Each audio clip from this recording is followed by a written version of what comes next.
हमारे युवा मंडल कमेटी अध्यक्ष बहुत मेहनत सेवा करते हैं। उनके लिए मैं युवा मंडल कमेटी के लिए और युवा मंडल में जिनके बच्चे हैं उनके माता पिता के लिए बहुत बहुत धन्यवाद बोलूँगा, क्योंकि बहुत मेहनत करते हैं। और जो युवा मंडल के अध्यक्ष हैं बहुत परिश्रम करते हैं, क्योंकि कल आप सब लोगों ने देख लिया है कि आंधी बारिश कैसी पड़ रही थी। दोबारा से ये टेंट लगाया गया, तो मैं उन युवा मंडल के लिए मैं बहुत आभारी हूं और उनके लिए मैं कुछ बोल भी नहीं पाता हूं, क्योंकि वो बहुत मेहनत करते हैं। और सभी माताएं व बहनें अपने अपने बच्चों को उड़िया बाबा युवा मंडल का सदस्य बनाएं, जो कि महाराज जी की वो सेवा कर सके। ये 12वां उत्सव जो हो रहा है महाराज जी की अनंत कृपा से और उड़िया बाबा जी महाराज जी की बहुत कृपा है और उड़िया बाबा युवा मंडल की बहुत कृपा है, क्योंकि सहयोग पूरा करते हैं तन से। तुलसी पक्षिन किए पिए घटे ना सरता नीर, दान दिए धन ना घटे कहे गए दास कबीर। कबीर दास जी कहते हैं दान देने से कभी धन नहीं घटता। ऐसे ही हमारी युवा मंडल है, कम नहीं पड़ता, व्यवस्थाएं चकाचक करके रखता है। तो उन युवा मंडल के लिए मेरा प्यार भरा हुआ राधे राधे।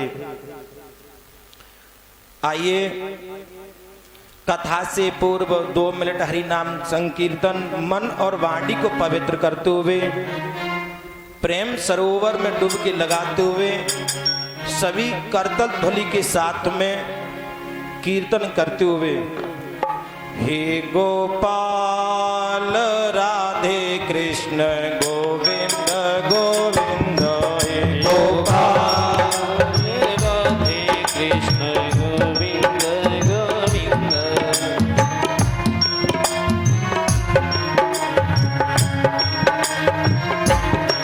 हे गोपाल राधे कृष्ण गोविंद गोविंद, हे गोपाल राधे कृष्ण गोविंद गोविंद, कृष्ण गोविंद गोविंद राधे गोविंद गोविंद, कृष्ण गोविंद गोविंद राधे गोविंद गोविंद, कृष्ण गोविंद गोविंद राधे गोविंद गोविंद, कृष्ण गोविंद गोविंद राधे गोविंद गोविंद, हे गोपाल राधे कृष्ण गोविंद गोविंद, गोपाल राधे कृष्ण गोविंद गोविंद, हे गोपाल राधे कृष्ण गोविंद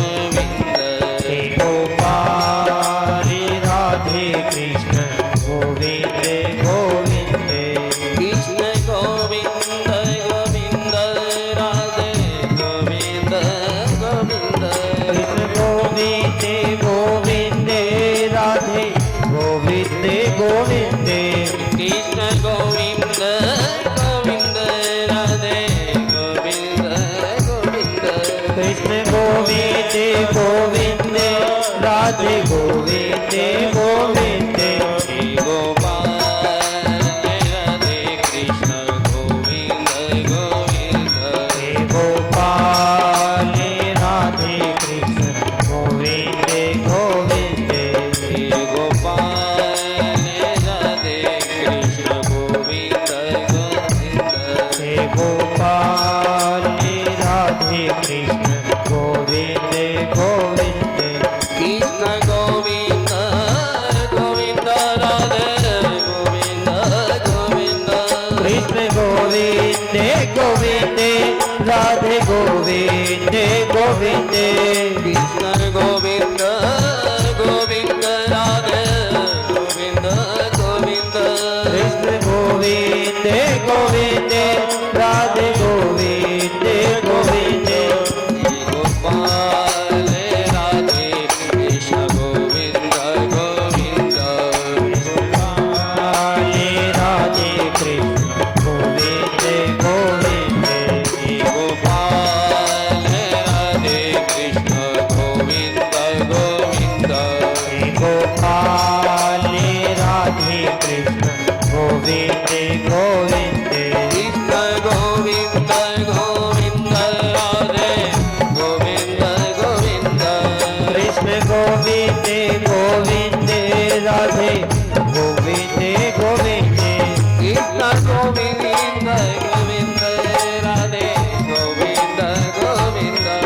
कृष्ण गोविंदे गोविंदे राधे गोविंदे गोविंदे गोपाल राधे कृष्ण गोविंद गोविंद गोपाल राधे कृष्ण गोविंदे गोविंदे गोपाल राधे कृष्ण गोविंद गोविंद गोपाल राधे कृष्ण गोविंदे गोविंदे गोपाल राधे कृष्ण गोविंद गोविंद गोपाल राधे कृष्ण गोविंदे गोविंदे कृष्ण गोविंद गोविंद राधे गोविंद गोविंद कृष्ण गोविंदे गोविंदे राधे गोविंदे गोविंदे कृष्ण गोविंद गोविंद राधे गोविंद गोविंद कृष्ण गोविंदे गोविंदे राधे गोविंदे गोविंदे कृष्ण गोविंद गोविंद राधे गोविंद गोविंद गोविंदे गोविंदे राधे गोविंदे गोविंदे कृष्ण गोविंद गोविंद राधे गोविंद गोविंद कृष्ण गोविंदे गोविंदे राधे गोविंदे गोविंदे गोपाल राधे कृष्ण गोविंद गोविंद गोपाल राधे कृष्ण गोविंदे गोविंदे गोपाल राधे कृष्ण गोविंद गोविंद गोपाल राधे कृष्ण गोविंदे गोविंदे गोपाल राधे कृष्ण गोविंद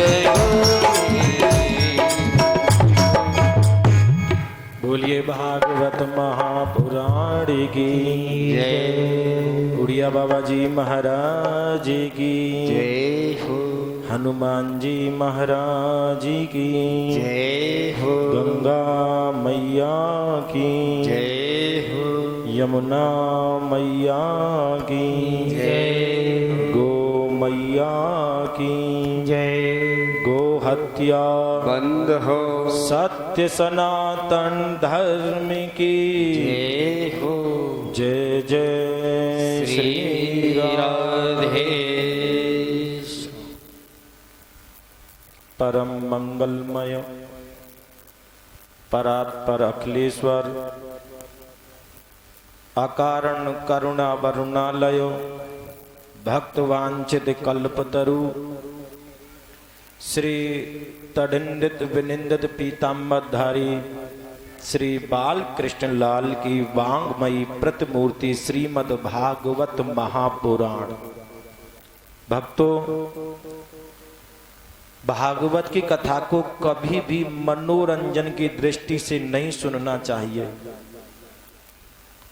भागवत की कथा को कभी भी मनोरंजन की दृष्टि से नहीं सुनना चाहिए। हम भगवान के मंदिर पर जाएं तो मनोरंजन की दृष्टि से ना जाएं। ये भाव लेकर के जाएं कि मेरे जीवन में परिवर्तन आवे, मेरे घर में जो गृह चाल चल रही है वो पूजा लेकर के शांत हो जाए।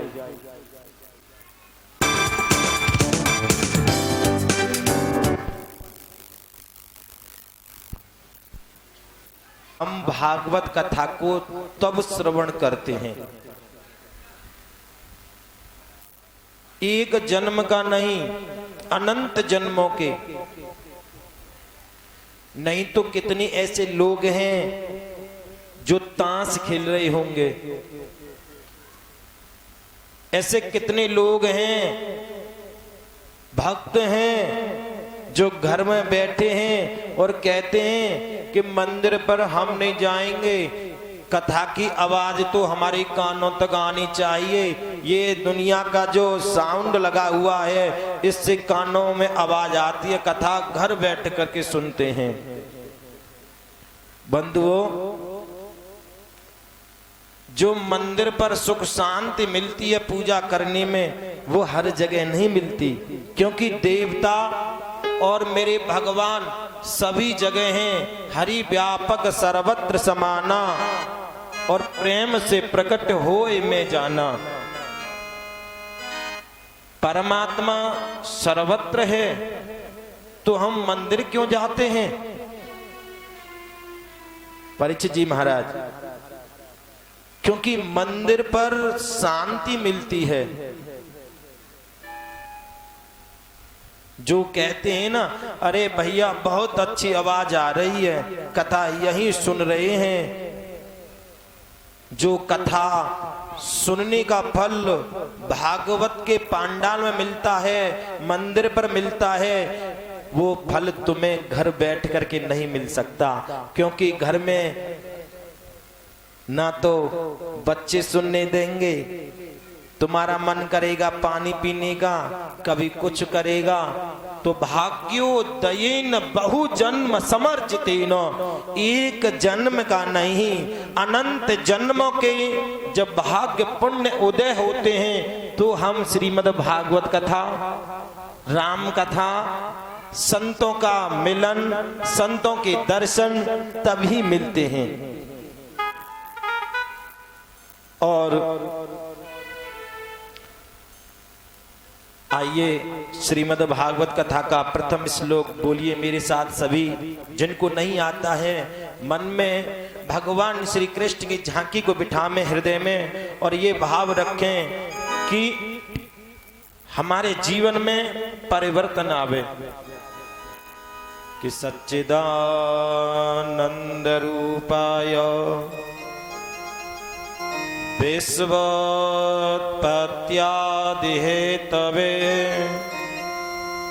तापत्रय विनाशाय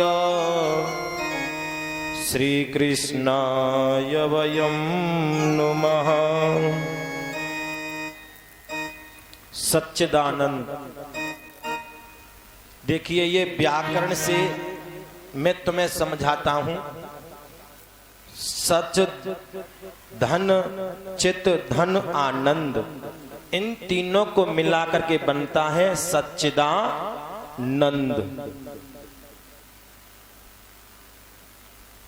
सत्य माने अविनाशी, सत्य माने जो पहले सत्य था, मध्य में सत्य है और अंत में जो सत्य बचेगा उसी परमात्मा का नाम सत्य है। जो श्रीमद् भागवत के प्रथम में सत्य है, मध्य में सत्य है और अंत में भी सत्य है, उसी परमात्मा का नाम सत्य को हम श्री कृष्ण कहते हैं। भगवान श्री कृष्ण का नाम है सत्य। सत्यम व्रतम सत्यम परम त्रिसत्यम, सत्यस्य योनिम निहतम च सत्ये, सत्य से सत्य मृत सत्य नेत्रम, सत्यात्मकम त्वाम शरणम प्रपन्नाः। ये मध्य में सत्य का वर्णन आया है। और अंत में कस्मयेन भागवत, श्रीमद् भागवत के अंतिम स्कंद में अंतिम अध्याय में ये वर्णन आया है। पुत्र कालाबाधिक सत्य है, उसी श्री कृष्ण को हम सत्य कहते हैं। चित्त, चित्त माने प्रकाश। यदि हमें कोई पुस्तक पढ़नी है अंधेरे में तो प्रकाश की जरूरत पड़ती है। सूर्य में रोशनी उसी की ही कृपा से और चंद्रमा में शीतलता उसी की ही कृपा से। उस परमात्मा का नाम चित्त है। चित्त माने प्रकाश, जो सारी दुनिया को प्रकाश स्वरूप करता है। स्वयं प्रकाश स्वरूप है। भगवान से कोई न डरे, भगवान से कोई न डरे। ये बताओ, स्नान करने के बाद भगवान सूर्य को अर्घ्य कौन कौन देता है? ऊपर हाथ करो। देते हैं अर्घ्य?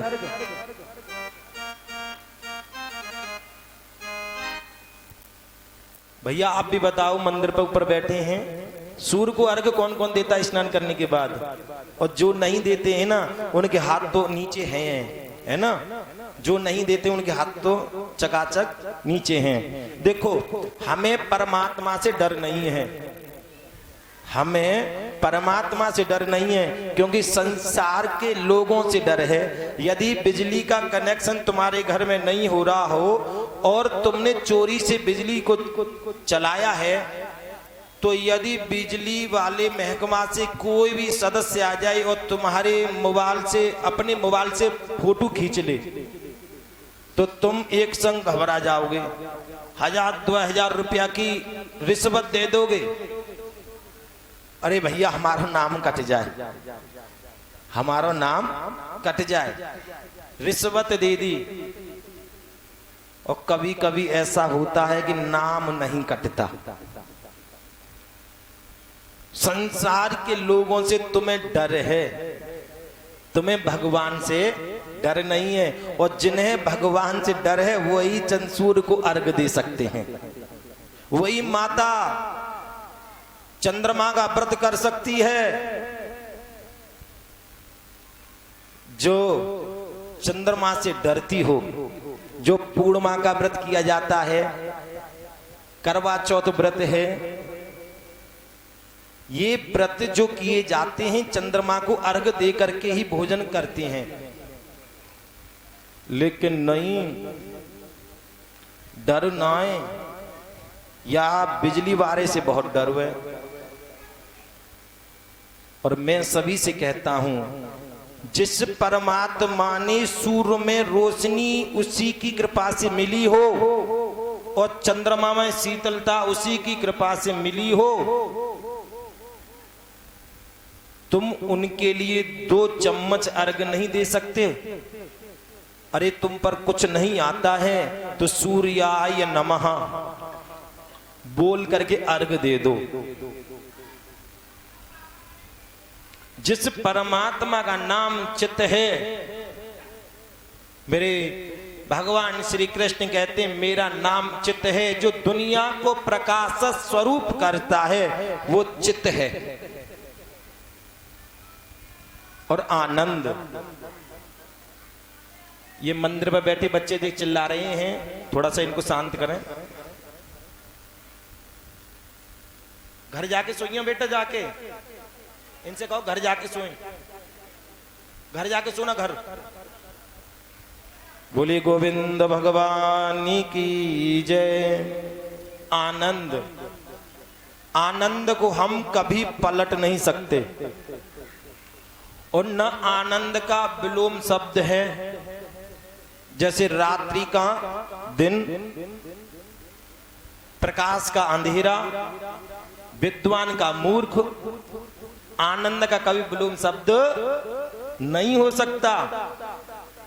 एक सज्जन बोले, अरे लाला आनंद को विलोम शब्द है। मैंने कहा है कि विषयानंद। अरे मैंने विष लगा लो, ब्रह्मानंद ब्रह्म लगा लो, कुछ भी लगा लो, लेकिन आनंद को तुम कभी पलट नहीं सकते। ये तो तुम अपनी तरफ से लगा रहे हैं। आनंद का कभी भी विलोम शब्द नहीं है। स्वयं परमात्मा आनंद है। जब भागवत कथाएं होती हैं तो जहां चतुर्थ दिवस पर भगवान श्री कृष्ण जन्मोत्सव होता है, राम जन्मोत्सव होता है, तो सभी कहते हैं नंद घर आनंद भयो जय कन्हैया लाल की। क्या कहते हैं परीक्षित जी महाराज? परीक्षित जी महाराज, नंद घर आनंद भयो जय कन्हैया लाल की, ऐसे ही तो बोले, या ऐसे कहें कि नंद घर कृष्ण भयो, नंद घर आनंद भयो। तो नंद घर आनंद भयो जय कन्हैया लाल की, अवध घर आनंद भयो जय हो राजा राम की। स्वयं आनंद परमात्मा है, जो आनंद सिंधु सुख राशि सी करते त्रैलोक सुपासी, सो सुख धाम राम असिनामा अखिल लोक दायक विश्रामा। आनंद की एक बिंदु भी मिल जाए, सारा संसार उससे प्रसन्न होता है।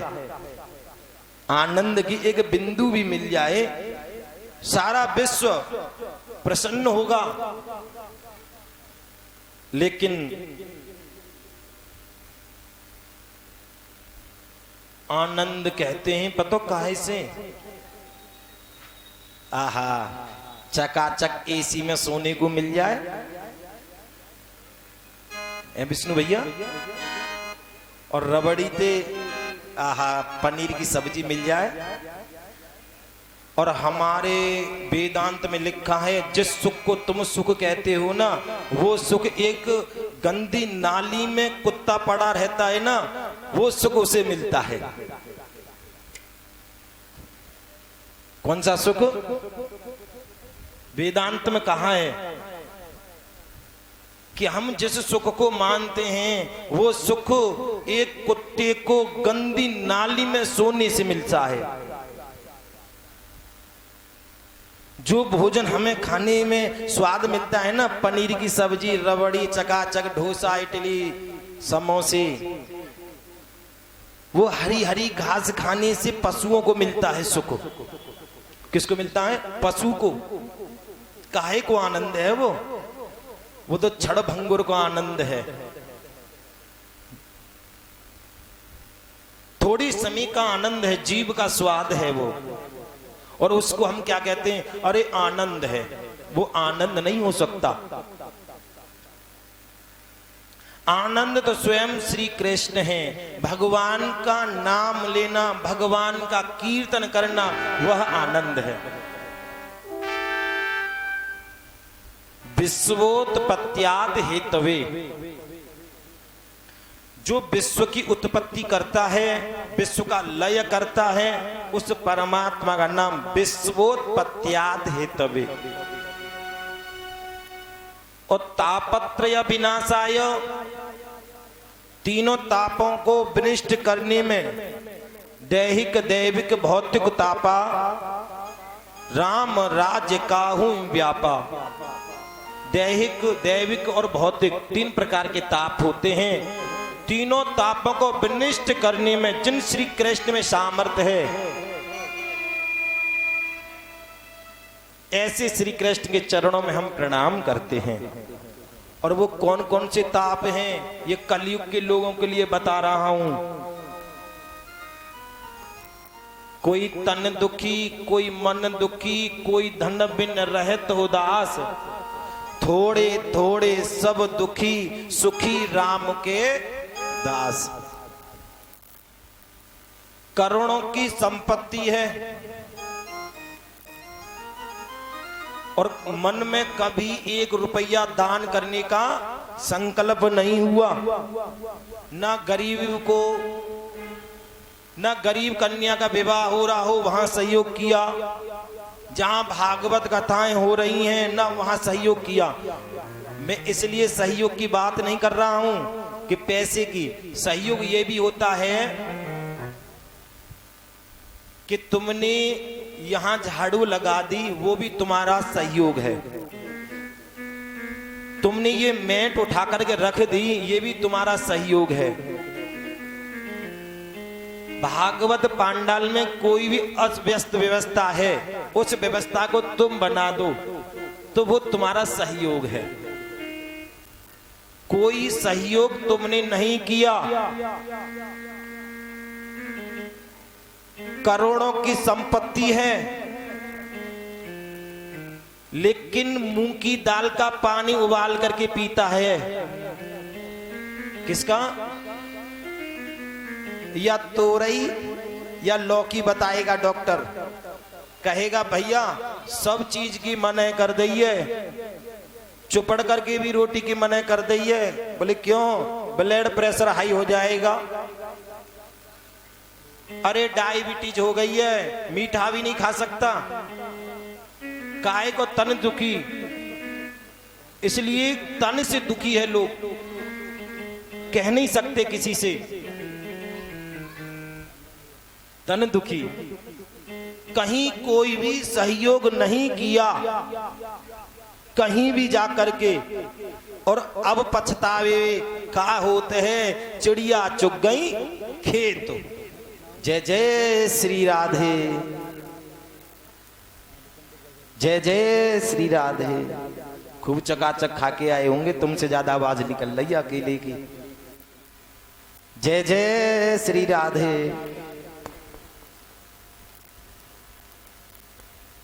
ये कौन है? तन दुखी, कुछ भी नहीं खा सकते।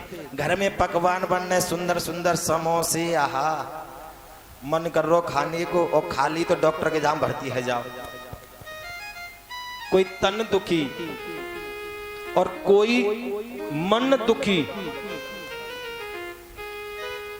संपत्ति अधिक है लेकिन संतान मान नहीं मानती।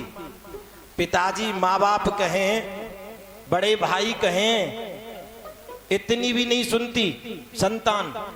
भाई, छोटे बहन, और संपत्ति अधिक है,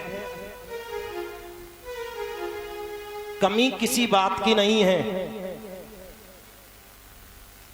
लेकिन बेटी भाग गई, अब कहा करे?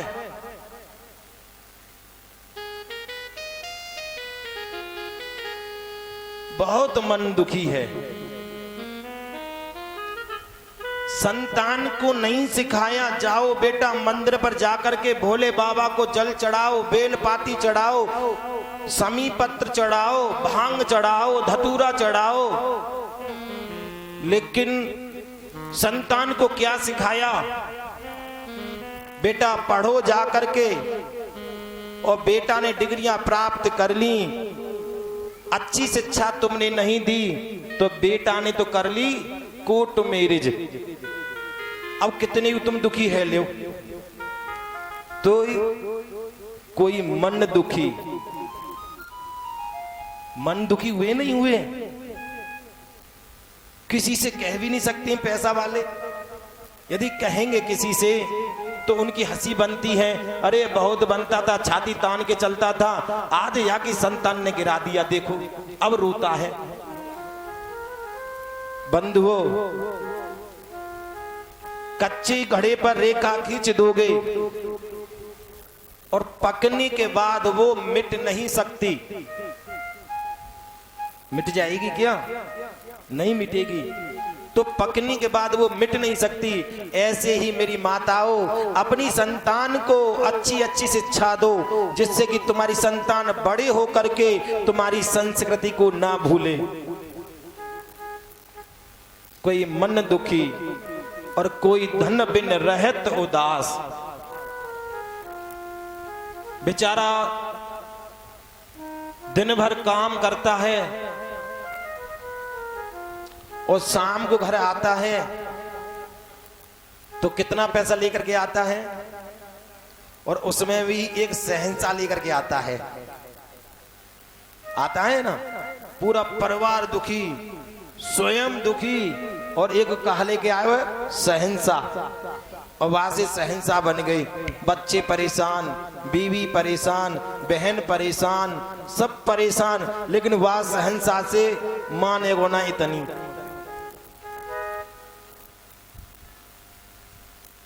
और थोड़े थोड़े सब दुखी।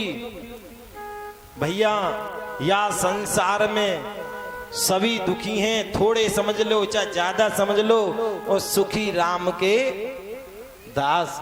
सुखी कौन है? राम के दास। कबीरदास जी कहते हैं, कबीरा सब जग निर्धना, धनवंता नहीं को, धनवंता सोई जानिए, जाको राम नाम धन हो। कबीरदास जी कहते हैं, जिसने अपनी कमाई में से 10वां भाग 100 रुपये तुमने कमाए तो ईमानदारी से 10 रुपया रख दो। किसके लिए? चाहे तुम गरीब कन्याओं के विवाह कराओ, चाहे गरीबों को भोजन कराओ, चाहे मंदिर पर जाकर के भंडारा कराओ, चाहे भागवत कथा कराओ, राम कथा कराओ, धन को सदमार्ग में उपयोग करने के लिए 10 अंश धन रखना चाहिए, या तीर्थ स्थानों को लिए रख लो उसे। तीर्थ स्थानों पर चले जाते हैं तो ऐसे ऐसे भक्त मिलते हैं जिनके पैर भी नहीं हैं, हाथ भी नहीं हैं।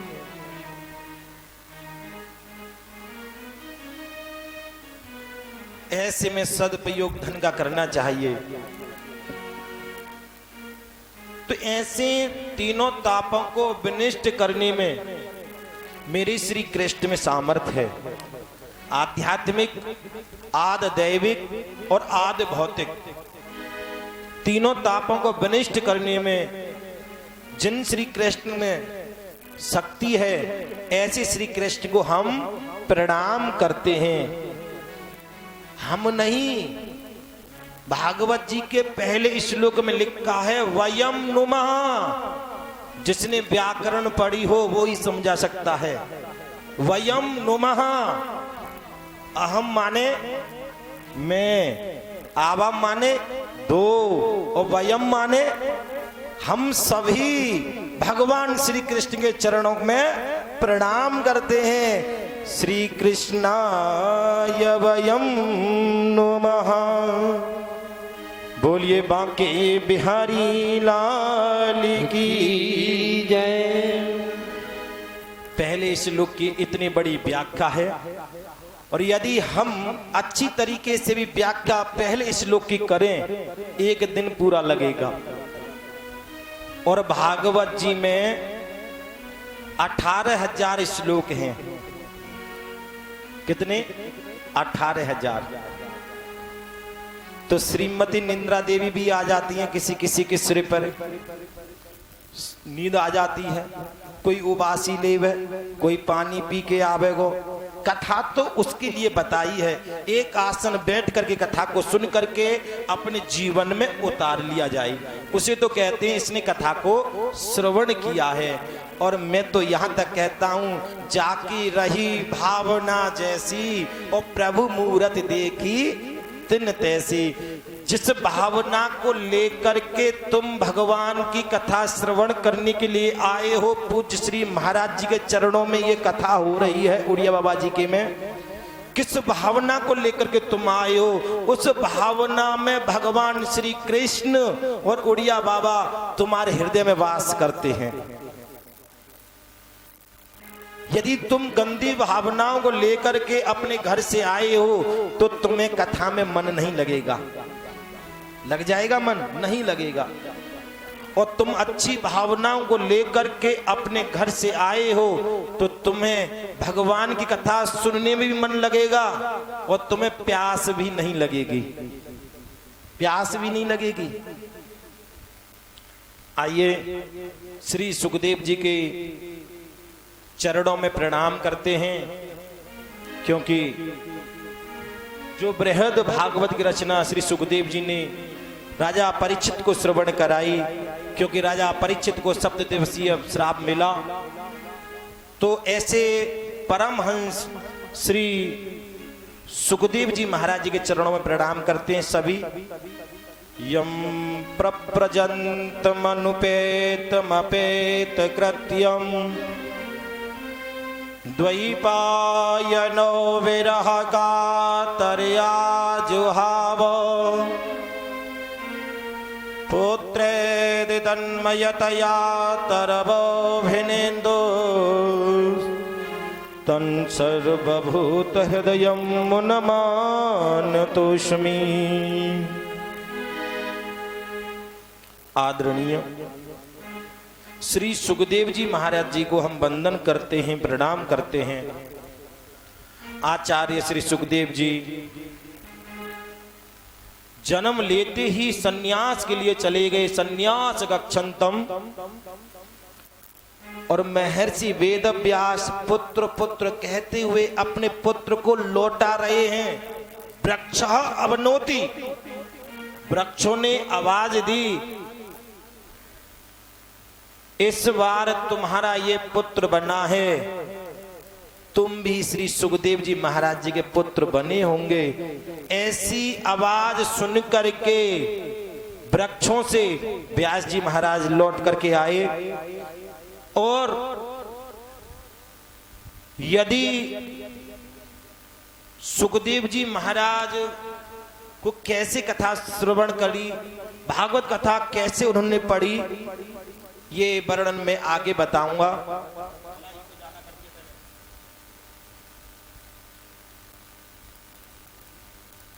ये श्री कृष्ण कथा में सामर्थ्य है। ऐसे परम वंदनीय सर्वभूत हृदय श्री सुखदेव जी महाराज जी के चरणों में हम प्रणाम करते हैं। बोलिए श्री सुखदेव जी महाराज जी की जय, बोलिए व्यास जी महाराज जी की जय। नेमि से सुतमासीन। भक्तों, ये जो कथाएं हुई हैं ये नैमिषारण्य तीर्थ में हुई हैं। क्यों? ध्यान से श्रवण करें। क्यों? सभी 88,000 ऋषि एकत्रित होकर के विचार कर रहे थे, भैया कलयुग आ रहा है, कलयुग, और कलयुग में कोई भी वातावरण शुद्ध ना मिलेगा, भाई भाई में प्रेम नहीं मिलेगा, धन दौलत पर भाई भाई की मौत कराएगा। ऐसा वार्तालाप कितने ऋषि कर रहे थे? 88,000। 88,000 ऋषि जब ऐसी वार्तालाप कर रहे थे तो सभी ऋषियों के मन में ये भाव आया कि चलो जगत पिता जगदीश्वर अखिलेश्वर के पास चलते हैं और उनसे पूछेंगे, हमें पुराणों की कथा कहनी है और हमें ऐसा कोई स्थान बताएं, ऐसा स्थान बताएं जहां की पवित्र भूमि हो। कैसा स्थान? जहां पवित्र भूमि हो। क्योंकि 88,000 ऋषियों ने चारों तरफ देखा लेकिन उन्हें पवित्र भूमि दिखाई नहीं दी। इसलिए नारायण नारायण करते हुए भगवान विष्णु के पास पधारे 88,000 ऋषि, और 88,000 ऋषियों ने प्रश्न किया कि प्रभु, हम पुराणों की कथा कहना चाहते हैं, हमें कोई ऐसी पवित्र भूमि बताओ कि जहां हम बैठ करके भगवान की कथा को श्रवण कर सकें। क्योंकि कलयुग आने वाला है और हमारा भी जीवन धन्य होगा और जो आगे वाली जो पीढ़ी आ रही है उनका भी जीवन धन्य हो जाएगा। हमें ऐसी कोई पवित्र भूमि बताओ।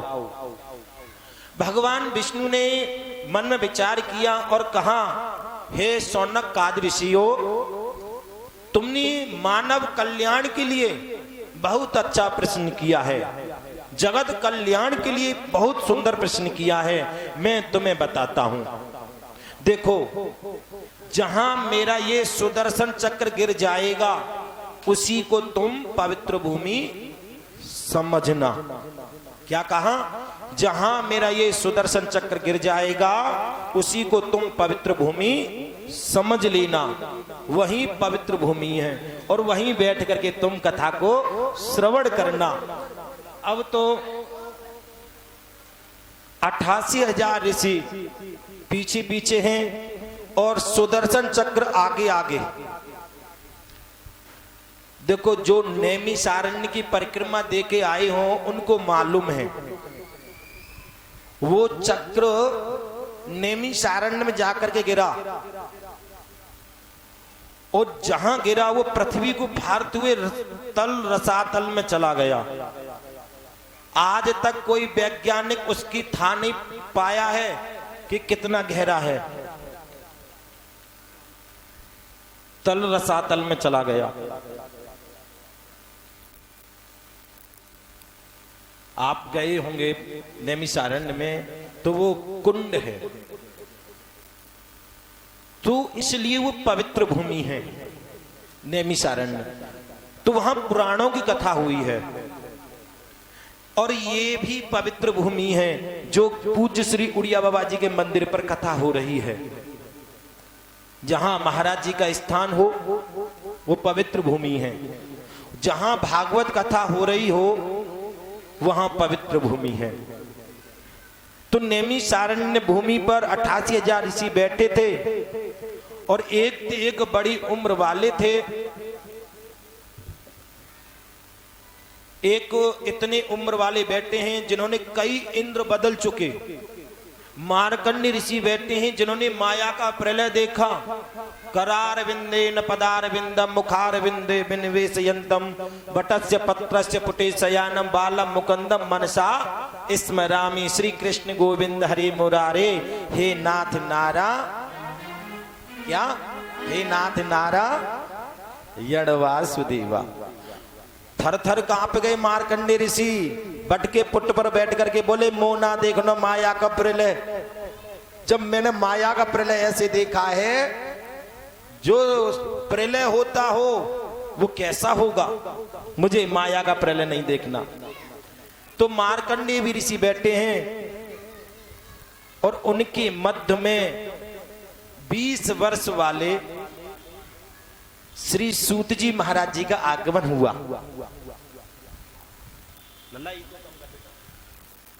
और जब सूत जी महाराज पधारे तो 88,000 ऋषियों ने साष्टांग प्रणाम किया। और जैसे ही साष्टांग प्रणाम किया तो सूत जी महाराज कहने लगे, अरे मैं तो बहुत छोटा हूं और तुम तो बहुत उम्र वाले हैं, मुझे प्रणाम क्यों करते हो? मैं प्रणाम लायक नहीं हूं। 88,000 ऋषियों के मध्य में एक ऋषि प्रसन्न करता है और कहता है कि धन वृद्धा बल वृद्धा आयु विद्यास्तथैव च ते सर्वेति ज्ञान वृद्धाश्च किंकरा शिष्य किंकरा। बंधुओं, हमारे जो सनातन धर्म में सबसे जो बड़ा बताया है वो ज्ञानवान के लिए बताया है। जो सबसे अधिक पूजनीय हैं, जो ज्ञानवान हैं, वही पूजनीय हैं। सौनकादि ऋषि कहने लगे, ये बताओ, एक व्यक्ति खूब उम्र वाला है और उसके पास बहुत धन है, तो वो पूजनीय है? सूत जी महाराज जी कहते हैं, नहीं, वो पूजनीय नहीं हो सकता। धन वृद्धा बल वृद्धा और एक व्यक्ति में बहुत बल है, वो पूजनीय हो सकता है?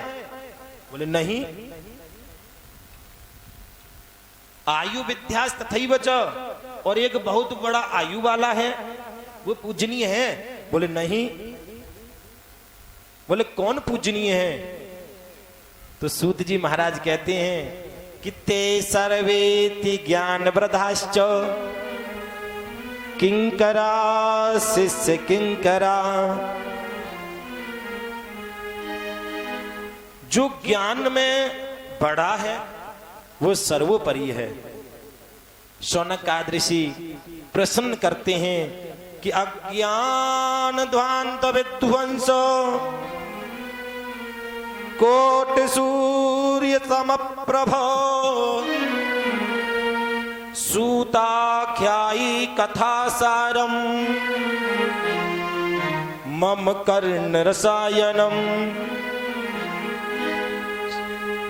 सौनकादि ऋषियों ने प्रश्न किया है, अज्ञान ध्वांत विध्वंस, मेरे अज्ञान को दूर करने के लिए तुम करोड़ों सूर्य के समान हैं।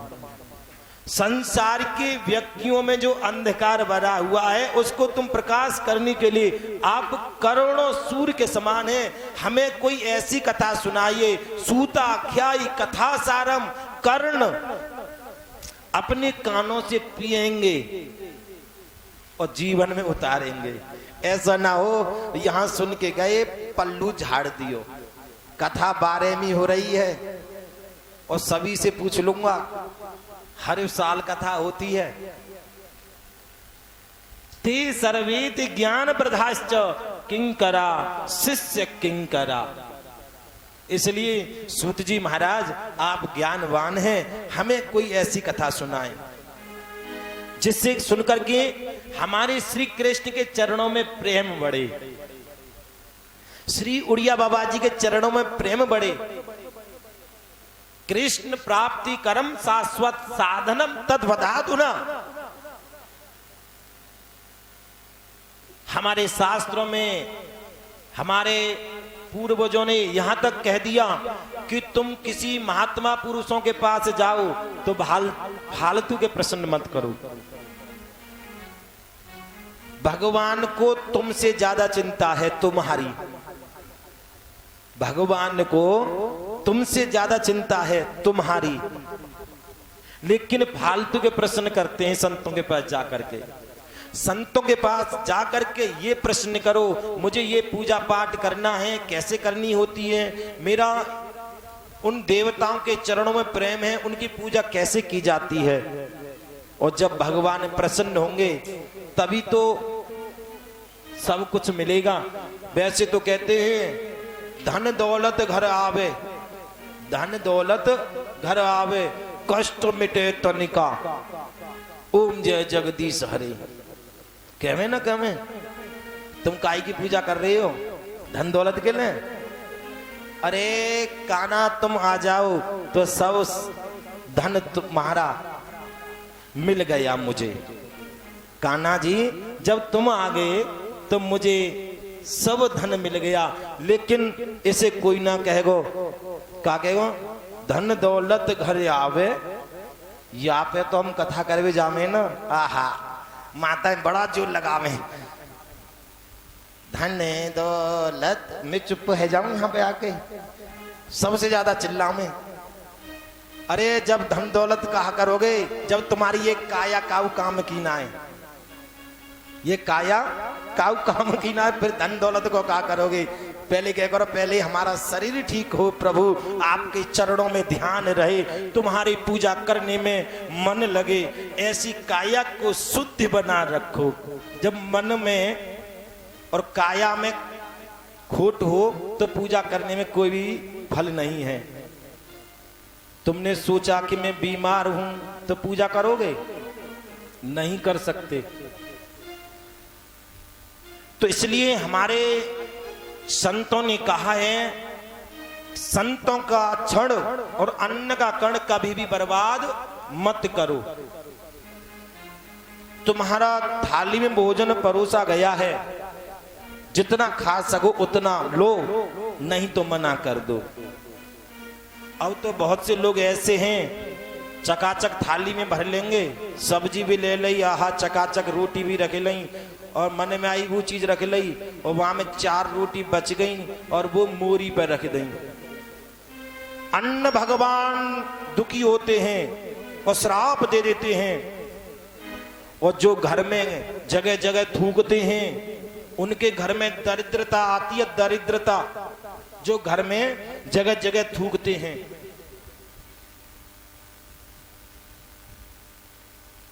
तो संतों का क्षण और अन्न का कण कभी भी बर्बाद मत करो। शौनक आदि ऋषियों ने सूत जी महाराज से यही पूछा कि भगवान श्री कृष्ण के चरणों में कैसी भक्ति बढ़ेगी, कैसे साधन है, क्योंकि हमारा जीवन जो है वो एक विशाल अजगर के मुख में है। किसके मुख में है? विशाल एक अजगर है। मेरा भी जीवन है, काल ब्याल मुख ग्रास त्रास निर्णास हेतवे। मेरा जीवन जो है एक अजगर के सर्प के मुख में है, और जब तक सुरक्षित हूं तब तक अजगर अपने विशाल मुंह को बंद नहीं करता, और जैसे ही बंद करेगा तो मेरी राम नाम सत्य है। फिर तो बहू, बेटा, बेटी, भाई और जो भी तुम्हारे मेल मिलाप के मित्र हैं, सहयोगी, सभी कहते हैं जल्दी ले चलो, दुर्गंध आ जाएगी शरीर में, जल्दी ले चलो, जल्दी फूक के आ जाओ। और फिर क्या कहे, मैं पंडित जी जल्दी कर दो, 13वीं 3 दिना की। अब ऐसा हिसाब बन गया है कि 3 दिना की अरिष्टी करवाते हैं पश्चिम में, और हमारे यहाँ भी कहते हैं। मैं कहता हूं भैया जा जीव के लिए कुछ तो करो। जो जीव तुम्हारे लिए सब संपत्ति को छोड़ करके गया, उसके लिए तुम 13 दिन शोक संदेश नहीं कर सकते। 13 दिन नौकरी छूट जावेगी, बेटा की पढ़ाई है, बेटी लंदन जावेगी पढ़े हुए, लेकिन समय नहीं है शोक संदेश करने के लिए 13 दिन। बड़ा जमाना खराब आ गया है। पैसे वाला व्यक्ति होता जा रहा है लेकिन भगवान को भूलता जा रहा है। जिन माँ बाप की वजह से धन संपत्ति मिली, उस संपत्ति को कहता है पंडित जी 3 दिन आगे 13 ही कर दो। 3 दिन की। जिस जीव को कुछ भी नहीं मिलता, गरुड़ पुराण में ऐसा वर्णन आया है कि जीव 3 दिन तक अग्नि में वास करता है। जब हम अग्नि में जलाते हैं तो 3 दिन तक जीव अग्नि में वास करता है। और फिर दूध लेकर के कच्चा, उनके जो अस्थि फूल हैं उनको धो करके ये कहना चाहिए तुमको मैंने अग्नि में जलाया, तुमको जलन हुआ, माफी मांगते हुए, और एक कच्चे घड़े में सूत बांध करके और गंगा जी में जाकर के कहीं किनारे पर उसे गड्ढा करके गाड़ दिया जाए, उसकी मुक्ति होती है। 3 दिन फिर जल में वास करता है जीव, और जल में वास करने के बाद 3 दिन वायु में रहता है। ध्यान से सुनना, 3 दिन वायु में रहता है। जब 10वें दिन जाकर के ये बाल हमारे बनते हैं, जिसे कहते हैं शुद्धि। 10 गात्र, एकादशा, द्वादशा, त्रयोदशा, सपिंडी इत्यादि होती हैं। लेकिन न पंडित जी नहीं, तुम क्या जानो, हमने शास्त्र पढ़े हैं। भैया तेने ज्यादा शास्त्र पढ़े हैं, तेरे मन में जो आवे सो कर, हम नहीं कह रहे। ऐसे ऐसे, लेकिन जीवन हमारा ऐसा है, मानव ज्यादा चिंता करता है और चिंतन भगवान का नहीं करता। ये चिंता की तो बात है, 3 दिन की कर दो 13वीं, और ऐसी चिंता करते करते रात में पड़ जाए अटैक, फिर क्या है? फिर तो राधे राधे, या काम है तुम्हारी कौन करेगो, तो बेटा जल्दी ले चलो। तो नहीं कश्चित क्षणमपि जातो तिष्ठत्य कर्म कृत कार्यते ह्यवस कर्म गुणै स्वाभाविकै बलात्। नहीं कश्चित क्षणमपि जातु, यदि क्षण भर भी हम भगवान का भजन कर लें तो हमारा उद्धार हो जाएगा। लेकिन क्षण भर भी भगवान का ध्यान नहीं करता, क्या करता है? चिंता। अरे वाह, खेत में ऐसो है जी, वो है ऐसो है, चिंता ज्यादा करता है, चिंतन नहीं करता। सूत जी कहते हैं भगवान कथा श्रवण करने का अधिकार देवताओं को भी प्राप्त नहीं मिला। सुखदेव जी महाराज ने राजा परीक्षित को जब कथा श्रवण करा रहे थे तो राजा परीक्षित को पास लेकर के अमृत कलश लाए और सुखदेव जी महाराज से कहने लगे कि महाराज ये राजा परीक्षित को पिला दो, अमृत कलश है स्वर्ग का, और श्रीमद् भागवत कथा को हमें प्रदान कर दो। एवं विनमये जाते सुधाराज्ञा प्रपय्यताम प्रपश्यामो वयं सर्वे श्रीमद् भागवतामृतम्।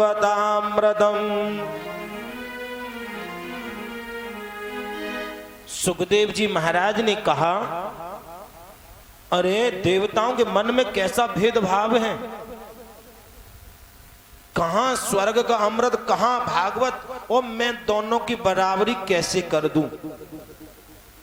मैं दोनों की बराबरी कैसे कर दूं? नहीं कर सकता, क्योंकि स्वर्ग के अमृत को पी करके तुम्हें मृत्यु लोक में आना पड़ेगा, और भागवत की कथा को तुमने मन से 7 दिन नियम से श्रवण किया है तो तुम्हें पृथ्वी लोक पर आना नहीं पड़ेगा। पुनरपि जन्मम पुनरपि मरणम पुनरपि जननी जठरे सयदम। जिन्होंने स्वर्ग के अमृत का पान किया है, पुनरपि जन्मम जन्म लेगा, पुनरपि मरणम मरण भी होगा, और पुनरपि जननी माता के गर्भ में भी आएगा। और हमारे शास्त्रों में लिखा है जो माता के गर्भ में तकलीफ मिलती है वो जीवन में कभी ना मिली है और ना मिलेगी। तुम कहते हो ना थोड़ी सी परेशानी आ गई, अरे बड़ा कष्ट है, बड़ी परेशानी है महाराज। तुम्हें जो कष्ट हुआ था, जो कष्ट मिला, वो माता के गर्भ में मिला। गर्भवासम समम दुखम न भूतो न भविष्यति। माता के गर्भ में इतनी तकलीफ मिलती है। मना कर दिया, बोली अरे मैं तो देवताओं को श्रेष्ठ समझता था, ये तो अभक्त हैं। सुखदेव जी महाराज जी ने देवताओं को अभक्त बोल दिया। अभक्तांश्च विज्ञाय न तदौ स कथामृतम श्रीमद् भागवती वार्ता सुराणामपि दुर्लभा। और जब देवताओं ने जाकर के ब्रह्मा जी से शिकायत की, और ब्रह्मा जी ने, कभी घर में जब झगड़ा हो जाता है ना देवरानी में और जेठानी में, जो घर की सासू माँ होती हैं, ससुर होते हैं, तो उन्हें समझाने की अलग अलग तरीके होते हैं, अलग अलग तरीके होते हैं। तो देवता भी भगवान के, और सुखदेव जी स्वयं अवतार है। बोले कि अब क्या करूं? तो ब्रह्मा जी ने एक तराजू मंगाई, कंप्यूटर वाली ना, अब जो कंप्यूटर वाली चल रही है ये ना, पल्ला वाली, हाथ से तोलने वाली अब तक चली है। अब तो कंप्यूटर का बटन दबाओ और चकाचक सब मामलो देखो। ब्रह्मा जी ने तराजू मंगाई, और एक तराजू में दुनिया के समस्त ग्रंथों को रखा, और दूसरे पल्ले में श्रीमद् भागवत कथा को विराजमान किया। अब ये बताओ मुझे, वजन जिसमें ज्यादा होता है वो ऊपर की ओर जाता है या नीचे? तेज बताओ। ऊपर? अच्छा, नीचे। भागवत जी कथा जिसमें रखी थी श्रीमद् भागवत पुराण, वो नीचे की ओर हो गया, और समस्त साधन ग्रंथ जो रखे थे वो पल्ला ऊपर की ओर हो गया। ब्रह्मा जी कहते हैं, देवताओं ये कोई पोथी नहीं है, ये कोई किताब नहीं है कि मन में जब मनोरंजन आया खोल करके पढ़ने लग गए, सुनने लग गए। श्रीमद् भागवताख्योऽयं प्रत्यक्ष कृष्ण एव ही। और कहने लगे साक्षात श्री कृष्ण है श्रीमद् भागवत। जब भगवान श्री कृष्ण जाने के लिए अपने धाम को जा रहे थे, सभी देवी देवता टकटकी लगा रहे थे। ये हम जो पलक मार लेते हैं ना नौकर करले में, ये भी नहीं मार रहे थे देवता। बोले हाँ, कहीं कहाँ जाते हैं? तो श्रीमद् भागवत में भगवान विराजमान हुए। ऐसी मैं कथा आप लोगों को सुना रहा हूं, सुना नहीं रहा, तुम्हें पिला रहा हूं। आप इस कथा को पिए, 7 दिन तक नियम से पिए, क्योंकि मैं कथा सुनी जाती है, कोई कह रहे होंगे भक्त, कथा जो सुनी जाती है इधर से सुनी इधर निकाल दी, वो तो कहते हैं कथा सुनी। वो जो कथा को तुमने पिया और अपने जीवन में उतार लिया, उसे कहते हैं इसने कथा को पिया है। और कथा में उतना ही आनंद आता है जितनी बार तुम सुनोगे। एक बार सुनोगे और दोबारा जब सुनोगे तो और आनंद आएगा, दोबारा सुनोगे और तुम अपने इतिहास का कोई वर्णन उठा लोगे, एक बार पढ़ने के बाद दोबारा पढ़ने में मन नहीं लगता। लेकिन भागवत कथा, हमारे ग्रंथ पुराण ऐसे हैं जिसे एक बार पढ़ने के बाद दोबारा मन करता है, दोबारा पढ़ने के बाद तिबारा मन करता है, और उतना ही आनंद बढ़ता जाता है। सौनकादि ऋषि कहने लगे, इस भागवत कथा का कैसे प्रचार प्रसारण हुआ? भाई बिना प्रचार के तो इसका प्रचार कैसे हुआ और प्रसारण? आजकल तो चकाचक यूट्यूब चैनल चल रहे हैं, आस्था चैनल, फलाने चैनल, घर बैठे सब सुनो। तो इसका प्रसारण कैसे हुआ, इसकी तैयारी कैसी हुई यूट्यूब चैनल की, है ना? तो सौनकादि ऋषि कहते हैं, देवर्षि नारद द्वारा ब्रह्मा जी ने 4 मंत्रों में देवर्षि नारद जी को भागवत कथा प्रदान की, और नारद जी ने सनत कुमारों को प्रदान की ये कथा। सौनकादि ऋषि बोले, हमने तो सुना है कि सनत कुमार